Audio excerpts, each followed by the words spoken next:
بالله من الشيطان الرجيم بسم الله الرحمن الرحيم عبس وتولى أن جاءه الأعمى وما يدريك لعله يزكى عبس عبس برزن فعلا سیگا واحد مذکر غائب ہے فعل ماضی معروف کا عبس پیر صاحب نے معنی کیا ہے چین بجبیں ہوئے وتولا تولا تولین منہ پھیرنا تولا سیگا واحد مذکر غائب فعل ماضی معروف اور منہ پھیر لیا. ہم نے پیچھے پڑھا نا کہ صحابی جب آئے نابینا صحابی حضرت عبداللہ بن ام مکتوم تو رسول اللہ علیہ الصلوۃ والسلام کے چہرہ انور پر ناگواری کے ناپسندیدگی کے اثرات آئے تو اس کو ہر ایک نے اپنے انداز میں بیان کیا. تو پیر صاحب نے اس انداز کو بیان بھی کیا ہے لیکن اس کو ادب کے بہت ادب سے بیان کیا ہے. چین بجبیں ہوئے مطلب کہ پیشانی مبارک پر بل آئے. حضور علیہ الصلوۃ والسلام کو اس سے وہ اچھا نہ لگا ان کا آنا اور درمیان میں بات کرنا. تو چین بجبیں ہوئے مطلب کہ حضور علیہ السلام کی پیشانی مبارک پر بل آئے اور آپ نے اس کو ناپسند کیا ناگواری کے اثرات ظاہر ہوئے. تولا اصل میں تھا تولیہ بر وزن تفاعل سیغہ واحد مذکر غائب ہے فعل ماضی معروف ثلاثی مزید فی ہے ناقص یائی ہے. اب تولیہ تھا اس میں یا متحرک ما قبل مفتوح کو یا کا ما قبل مفتوح تھا یا کو الف سے بدلا تو تولا ہو گیا. تولا کا معنی ہوتا ہے آپ یہ واحد مذکر غائب اور پیٹھ پھیری آپ نے. ان جاءہ الاعمی اس وجہ سے کہ جاءہ آیا تھا ان کے پاس الاعمی نابینا شخص. اعمی جو ہے یہ جاء کا فاعل ہے اس وجہ سے کہ آیا تھا ان کے پاس نابینا شخص نے نابینا صحابی. اس کی تفسیر میں دیکھیں ایک روز بارگاہ رسالت مآب صلی اللہ علیہ وآلہ وسلم میں رؤسائے قریش عتبہ شیبہ پسران ربیہ کے بیٹے ابو جہل اور امیہ بن خلف ولید بن مغیرہ یہ حاضر تھے. حضور علیہ الصلوۃ والسلام انہیں دعوت اسلام دے رہے تھے کہ اچانک عبداللہ بن ام مکتوم آ گئے اور آداب مجلس کی رعایت کیے بغیر خیال کیے بغیر عرض کرنے لگے یا رسول اللہ اقرئنی وعلمنی مما علمک اللہ. اقرئنی اقرا یقرئ قرآن سے اقرئ پڑھائیے مجھے وعلمنی اور سکھائیے مجھے اس علم میں سے علمک اللہ جو سکھایا آپ کو اللہ نے. یا رسول اللہ اللہ تعالیٰ نے جو آپ کو سکھایا مجھے بھی وہ سکھائیے اور مجھے پڑھ کر سنائیے. ان کا یہ انداز گفتگو حضور سرور عالم صلی اللہ علیہ وآلہ وسلم کو ناگوار گزرا. ناگواری کے آثار چہرہ مبارک پر بھی نمایاں ہوئے. جبین سعادت پر شکن پڑ گئے جبین مبارک پر شکن پڑ گئے. اللہ تعالیٰ کو یہ گوارا نہ ہوا. اس وقت یہ آیات نازل ہوئی عبس و تولا یعنی جب رسول اللہ علیہ الصلوۃ والسلام کے چہرہ انور پر ناگواری کے اثرات طاری ہوئے تو اللہ تبارک و تعالیٰ کو یہ بات پسند نہ آئی تو یہ آیات نازل ہوئیں. امام فخر الدین رازی رحمۃ اللہ تعالی علیہ یہاں ایک سوال اٹھاتے ہیں اور پھر خود ہی اس کا جواب دیتے ہیں. سوال یہ ہے کہ غلطی حضرت عبداللہ سے ہوئی تھی اور کیونکہ حضور علیہ الصلوۃ والسلام کفار کو دعوت اسلام دے رہے تھے انہوں نے قطع کلام کرتے ہوئے اپنی بات چھیڑ دی. بات کو کاٹتے ہوئے حضور کی بات کاٹ کر اپنی بات چھیڑ دی. نیز ایک کافر کو دعوت اسلام دینا ایک مسلمان کو قرآن کی تعلیم سے مقدم ہے. یعنی حضرت عبداللہ کیا کہہ رہے تھے کہ مجھے قرآن پڑھائیے اور ادھر حضور کافروں کو اسلام میں لا رہے تھے. تو ایک کافر کو تعلیم دینا یہ اس پر زیادہ اجر و ثواب ہے اور یہ زیادہ بڑی بات ہے کہ وہ کفر سے ہٹ کر اسلام کی طرف آئے گا. مسلمان کو اگر قرآن پڑھانے میں تاخیر ہو جائے تو یہ اتنا بڑی بات نہیں ہے. نیز رسالت مآب کی بارگاہ کے جو آداب اللہ تعالیٰ نے صحابہ کرام کو سکھائے تھے وہ تو یہ تھے کہ عامیانہ انداز میں عام لوگوں کی طرح حجروں کے باہر سے کھڑے ہو کر رسول اللہ کو نہ بلائیں بلکہ رسول اللہ کی آمد کا انتظار کریں. پھر اس محفل میں تو انہیں صحابہ کو حکم یہ تھا کہ حضور کا ادب بجا لائیں اور حضور کو آواز نہ دے جس طرح ہم لوگوں کو آوازیں دیتے ہیں. تو انہیں تو چاہیے تھا حضرت عبداللہ کو کہ وہ حضور کی آمد کا انتظار کریں. پھر اس محفل میں انہیں سراپا ادب بن کر بیٹھ جانا چاہیے تھا جہاں تک کہ جب حضور تبلیغ سے فارغ ہوتے پھر یہ اپنی گزارش کرتے حضور کی بارگاہ میں، ان تمام باتوں کے پیش نظر عتاب حضرت عبداللہ پر ہونا چاہیے تھا۔ حضور علیہ الصلوۃ تو اب یہاں پہ عتاب کا لفظ بولا، دیکھیں بارگاہ رسالت کے لیے کس قدر ادب ہے کہ تمام مفسرین جو ہیں جب اس آیت کی تفسیر کرتے ہیں تو یہ کوئی جاہل لوگ ہیں، جس طرح کہ آج کل یہ جو نئے نئے لوگ ہیں مرزا جیلمی اینڈ کمپنی اور اس طرح کے لوگ جو ہیں، یہ لوگ تو بے حیاؤں کی طرح، اور بعض پہلے بھی اس طرح کے لوگ ہوئے جو تفسیر کرتے ہیں تو ان چیزوں کا خیال نہیں کرتے، لیکن اہل ادب جو ہے اہل سنت کے علماء کو اللہ تعالیٰ نے یہ شرف دیا ہے کہ وہ ہمیشہ رسول اللہ علیہ الصلوۃ والسلام کی بارگاہ کا ادب، اس کا خیال کرتے ہیں اور اسی انداز میں گفتگو کرتے ہیں۔ اب دیکھیں حضور پہ یہ نہیں کہا کہ حضور علیہ الصلوۃ والسلام کو کوئی اور لفظ نہیں بولا، بلکہ یہ کہا کہ حضور پہ اللہ نے عتاب فرمایا۔ عتاب کسے کہتے ہیں؟ عتاب وہ غصہ ہوتا ہے جو بظاہر غصہ ہوتا ہے لیکن اس میں محبت ہوتی ہے، وہ محبت کی وجہ سے جو غصہ کیا جائے اس کو عتاب کہا جاتا ہے، محبت ہوتی ہے۔ امام راضی خود ہی اس کا جواب ارشاد فرماتے ہیں کہ ساری باتیں بجا ہیں، عتاب کی اس کے بغیر اور کوئی حکمت نہیں ہے کہ وہ کفار جو اس وقت حاضر تھے، وہ مکہ کے سردار اور دولت مند لوگ تھے، انہیں اپنی اس برتری کا احساس بھی تھا، انہیں اس پر گھمنڈ بھی تھا کہ وہ امیر لوگ ہیں، ان کی موجودگی میں کسی نیاز مند کے ساتھ بے اعتنائی، اعتنا کا معنی ہوتا ہے توجہ نہ کرنا، بے رخی عام لوگوں کو اس غلط فہمی میں آسانی سے مبتلا کر سکتی تھی کہ یہ بے رخی، حضور کی یہ جو بے رخی ہے ان سے، بے رخ کہتے ہیں چہرے کو، اور بے رخی چہرہ پھیر لینا، تبلیغ میں انہماک اور مشغول ہونے کی وجہ سے نہیں برتی گئی، بلکہ محض ان لوگوں کی دولت و ثروت اور ان کی ریاست کی وجہ سے ان کی پاسداری کی گئی ہے۔ کیا فرمایا کہ دیکھنے والے یہ سمجھ سکتے تھے کہ یہ کسی کے ذہن میں تصور جا سکتا تھا کہ سرکار نے نابینا صحابی کو، حضور نے ان کو ناپسند کیوں کیا، شاید ان لوگوں کی دولت کی وجہ سے، ان کی عزت کی وجہ سے۔ تو اسلام جو دین برحق ہے، کیا اس میں بھی دولت مند کی دولت کا خیال کیا جاتا ہے یا کسی بڑے کی بڑائی کا، اس کے بڑے مرتبے کا خیال کیا جاتا ہے؟ اور عبداللہ کو محض اس لیے نظر انداز کیا گیا ہے کہ یہ غریب عوام کا ایک فرد ہے، جس نبی کو اللہ نے بھیجا ہی غریب نواز بنا کر ہے، غریبوں کو نوازنے والا، جس کا مقصد اولین، پہلا مقصد ہی شکستہ دلوں، ٹوٹے دلوں اور غم زدوں کی دل جوئی کرنا اور دلداری کرنا ہے،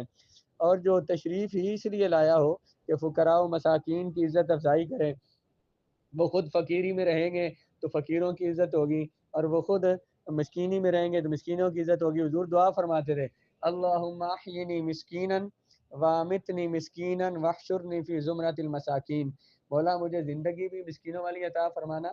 وفات کو مسکینوں والی عطا فرمانا، قیامت کو مسکینوں میں اٹھانا۔ تو وہ سرکار جو آئے اس لیے تھے کہ غریبوں مسکینوں کی دلداری کریں، تو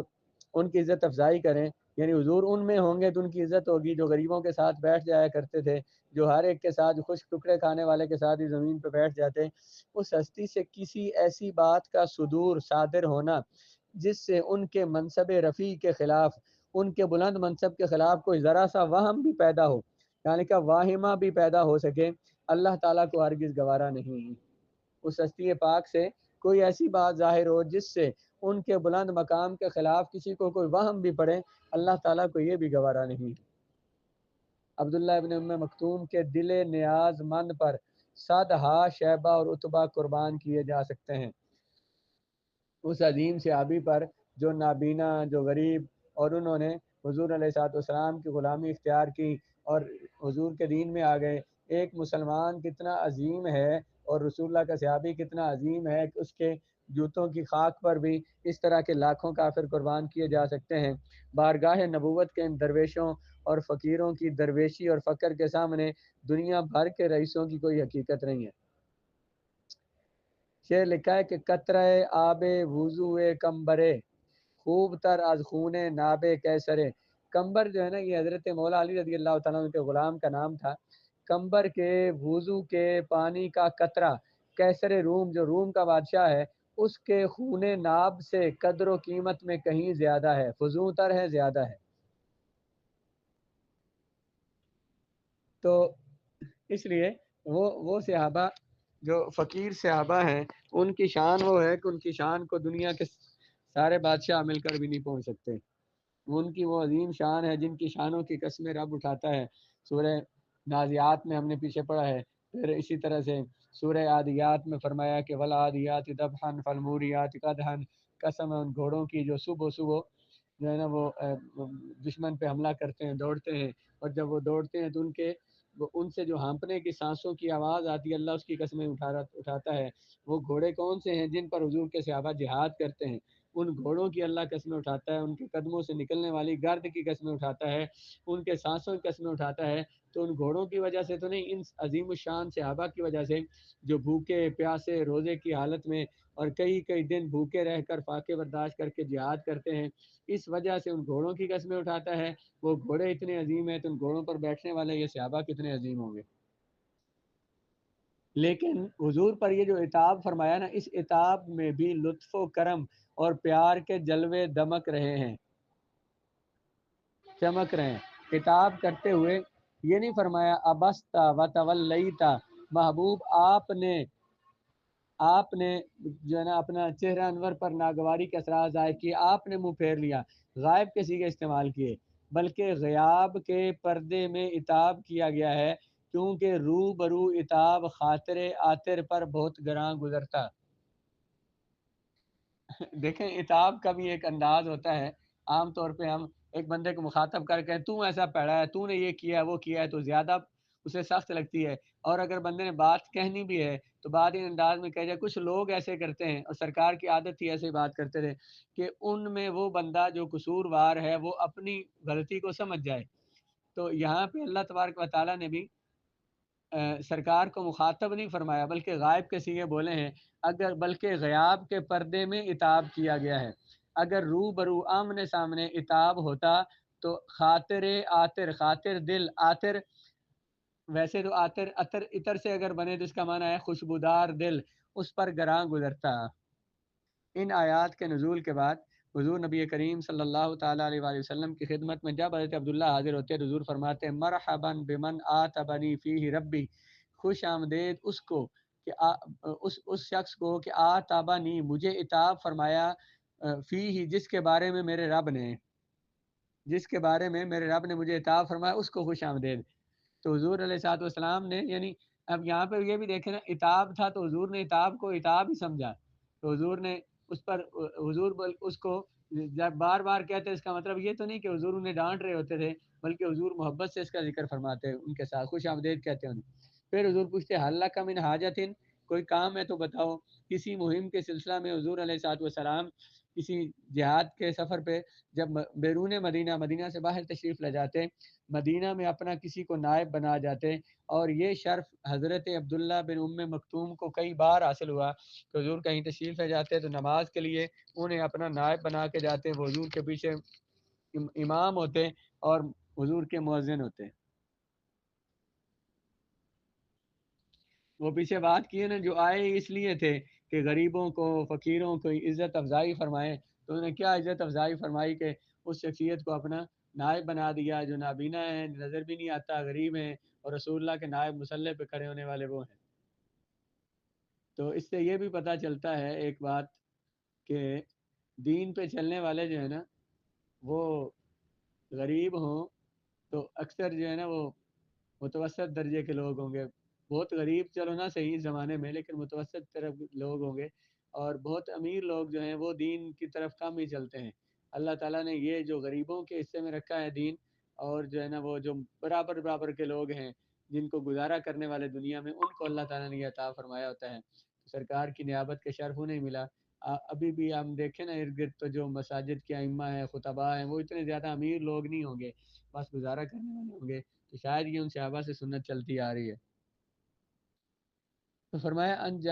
انجاہ الاعمى، اس وجہ سے کہ ان کے پاس نابینا شخص آیا، وما یدریک لعلہ یزکا، وما یدریک، اور کیا معلوم آپ کو شاید کہ وہ زیادہ پاک ہو جاتا، پاکیزہ تر ہو جاتا۔ یدری ادرا یدری ادراءن، اس کا معنی ہوتا ہے جاننا، درایتن بنا درایت کہتے ہیں جاننے کو، وما یدریکا لعلہ، شاید کہ وہ یزکا زیادہ پاک ہو جاتا۔ یہ جو یزکا جو صیغہ اصل میں تھا یاتا زکایو، بار وزن یاتفاعل، صیغہ واحد مذکر غائب، یا تزکایو سے یا متحرک ما قبل مفتوح تھا، یا کو الف سے بدلا، یا تزکا ہو گیا۔ پھر آگے ہم قانون پڑھیں گے صرف میں کہ باب تفاعل کے فا کلمے میں جب تا آ جائے، جب زا آ جائے، اس کی تا کو زا سے بدل دیتے ہیں اور زا کو زا میں ادغام کرتے ہیں، تو یزکا ہو گیا، اصل میں تھا یاتا زکا۔ حضور علیہ السلام کو فرمایا جا رہا ہے کہ محبوب آپ کیا جانیں کہ شاید یہ جو آپ سے علم حاصل کرنے آئے تھے نابینا صحابی، یزکا، یہ اور زیادہ پاکیزہ ہو جاتے، زیادہ علم حاصل کرتے آپ سے۔ تو اس کی شرح میں دیکھیے، حضرت عبداللہ کو نابینا کہنے میں یہاں جو فرمایا کہ پچھلی بلکہ آیت میں ان جاہ الاعمی، ان کے پاس نابینا شخص آیا تھا، حضرت عبداللہ کو نابینا کہنے میں ان کی تحقیر مقصود نہیں ہے، حقارت نہیں مقصود، بلکہ ان کی طرف سے معذرت پیش کی جا رہی ہے کہ وہ یہ الاعمی کا لفظ اس لیے بولا ہے کہ ان کی طرف سے حضور کی بارگاہ میں معذرت پیش کی جا رہی ہے کہ وہ نابینا تھے، انہیں نہیں سمجھ آئی کیا، تو اسی وجہ سے اعمی بولا گیا ہے۔ ویسے ہم کسی کو اندھا کہتے ہیں تو ظاہر ہے یہ اس کی بظاہر اس کی تحقیر ہوتی ہے، لیکن یہاں تحقیر مقصود نہیں ہے کہ یعنی یہ نابینا معذور تھا، نہ محفل کو دیکھ سکا، نہ حاضرین کو پہچان سکا، نہ اسے یہ پتہ چلا کہ آپ اس قدر مصروف ہیں۔ ان کا نام عبداللہ بن شریح بن مالک بن ربیہ الفہری ہے، حضرت عبداللہ بن ام مکتوم جنہیں کہا جاتا ہے، بنی عامر بن لوئی کے قبیلہ سے ہیں۔ امام راضی کہتے ہیں ام مکتوم ان کی دادی تھیں، لیکن اکثر نے ام مکتوم کو ان کی والدہ لکھا ہے کہ ان کی والدہ کا نام ام مکتوم تھا، اس وجہ سے انہیں عبداللہ بن ام مکتوم کہا جاتا ہے۔ اصل میں نام عبداللہ بن شریح، باپ کا نام شریح تھا، بن مالک بن ربیہ، یہ ام المومنین حضرت خدیجہ رضی اللہ تعالیٰ عنہ کے پھوپھی ذات بھائی تھے۔ کیا فرمایا آگے کہ وما یدری کا، آپ کو کیا معلوم کہ وہ زیادہ پاک ہوتے، حضرت عبداللہ کے پاس خاطر کی وجہ بتائی جا رہی ہے، یعنی ان کا پاس خاطر، ان کے دل کا پاس رکھنا، اس اللہ نے ان کا دل کی ان کی حمایت کیوں کی، ان کے دل کا پاس کیوں رکھا، اس کی وجہ بتائی جا رہی ہے کہ وہ کفار جن کی طرف آپ ہما تن پورے ہما پورا تن جسم، پورے جسم کے ساتھ ہر طرح ان کی طرف متوجہ ہیں، ان میں سے کسی کے دل میں طلب حق کا جذبہ نہیں تھا، انہیں تو اپنی دولت کا گھمنڈ اور اپنے رئیس ہونے پر ناز تھا، وہ آپ کی دعوت کو سمجھنے اور سمجھ کر اس کو قبول کرنے کی نیت سے حاضر نہیں ہوئے تھے،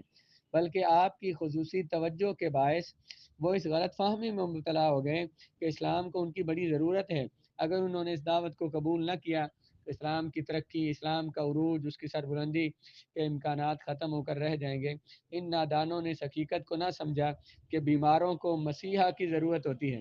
بیماروں کو مریض کی ضرورت ہوتی ہے، پیاسا چشمے کا محتاج ہوتا ہے، نہ کہ اس کے برعکس کہ مریض ڈاکٹر کو مریض کی ضرورت ہوتی ہے اور چشمے کو پانی کی ضرورت ہوتی ہے، ایسا نہیں ہے۔ تو پیاسے کو چشمے کی ضرورت ہوتی ہے۔ غیرت خداوندی یہ کب گوارا کر سکتی تھی کہ وہ اپنے دل میں اسلام اور ہادی اسلام کے بارے میں اس قسم کے تصورات رکھیں کہ حضور کو ہماری ضرورت ہے، یہ ہمارے محتاج ہیں۔ ان ازلی محروموں کو ازل سے، شروع سے جو محروم لکھ دیے گئے ہیں، بلکہ وہ اپنے دل میں اسلام اور ہادی اسلام کے بارے میں اس قسم کے تصورات کو جگہ دیں، اللہ کی غیرت یہ کیسے گوارا کر سکتی تھی؟ اور یہ درویش تو پہلے ہی حق کی شمع اپنے سینے میں فروزاں کر چکا تھا، جلا چکا تھا، حضور کی غلامی سے عہد وفا باندھ چکا تھا۔ ان ازلی محروموں کے ساتھ جو کوشش ہو رہی تھی، جو ہمیشہ سے جن کو لکھ دیا گیا کہ یہ انہوں نے اسلام قبول کرنا ہی نہیں تھا، انہیں اس کا کوئی فائدہ پہنچنے والا نہیں تھا، البتہ اسے جو آپ سکھاتے اس نابینا کو، تو وہ اسے حرز جاں بنا لیتا، حرز کہتے ہیں وظیفے کو، اپنی جان کا وظیفہ بنا لیتا، صدقے دل سے اس پر عمل کرتا، اس کا آئینہ دل اور زیادہ شفاف اور تابناک ہو جاتا، چمک جاتا۔ سارے الفاظ تفسیر کے سمجھ آ گئے؟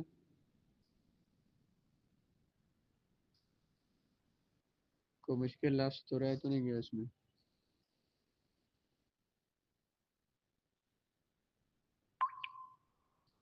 ان